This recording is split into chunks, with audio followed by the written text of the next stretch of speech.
संगीता जी गवानी अकोला से गुणायतन ट्रस्टी महाराज नमोस्तु निवेदित करती हुई कह रहे हैं महाराज श्री कि मेरे जीवन की राह बदलने वाले गुरुदेव के चरणों में नमोस्तु। गुरुदेव, हर धर्म में स्वस्तिक का बड़ा ही महत्व है। कोई भी शुभ कार्य होता है तो हम स्वस्तिक बनाते हैं, हम पूजन में भी स्वस्तिक निकालते हैं। गुरुदेव, स्वस्तिक के कितने प्रकार हैं और नंदाव्रत स्वस्तिक का क्या महत्व है? क्या हम चांदी का स्वस्तिक बना करके अपने घर में स्थापित कर सकते हैं? क्योंकि मैंने सुना है कि इसे घर में रखने से लाभ होता है। तो गुरुदेव हमारा मार्गदर्शन करें। देखिए, स्वस्तिक एक मांगलिक प्रतीक है और स्वस्तिक शब्द स्वस्ति में का प्रत्यय लगकर बना है, जो स्वस्ति का अर्थ होता कल्याण और कयानी कारक। जो कल्याण कारक मांगलिक प्रतीक है उसे स्वस्तिक कहा जाता है। जो कल्याण करने वाला है, जगत का मंगल करने वाला है, वह स्वस्तिक है।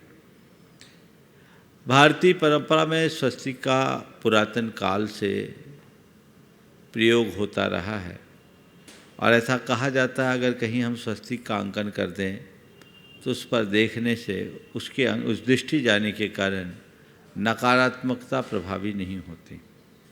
हमारे यहाँ सभी शुभ कार्यों में स्वस्तिक का अंकन किया जाता है। हमारे सम्मेद शिखर के मूल में भी स्वस्तिक अंकित है, ऐसा कहा जाता है। तो ये स्वस्तिक एक बड़ा मांगलिक प्रतीक है।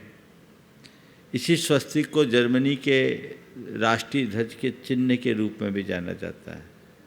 इसे दूसरे लोग पीस क्रॉस के रूप में मानते हैं। आध्यात्मिक दृष्टि से स्वस्तिक की चार भुजाएं चारों गति का प्रतीक है और ऊपर रहने वाला जो चंद्रबंधु वो सिद्धालय का। स्वस्तिक हम चतुर्गति के भ्रमण से पार होकर सिद्धालय तक पहुंचने की प्रेरणा से भी बनाते हैं।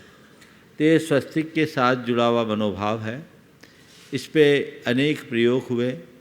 स्वस्तिक के लगभग शताधिक रूप है। मेरे पास एक कृति पुस्तक आई थी, उसमें विभिन्न प्रकार के जो स्वस्तिक की संरचना की जाती है उन सब का रूप उसमें दिया हुआ था। नंदावत स्वस्तिक विशेष स्वस्तिक के रूप में माना जाता है और वो भी एक स्वस्तिक का ही रूप है। उसे आप रख सकते हैं, कोई भी स्वस्तिक आप रख सकते हैं, घर में रख सकते हैं, बल्कि रखना ही चाहिए। प्रत्येक घर में अष्टमंगल होने चाहिए जिसमें स्वस्तिक भी है और ये मांगलिक प्रतीक अगर रखते हैं तो ये आपके घर की सकारात्मकता की वृद्धि में कारण बनता है।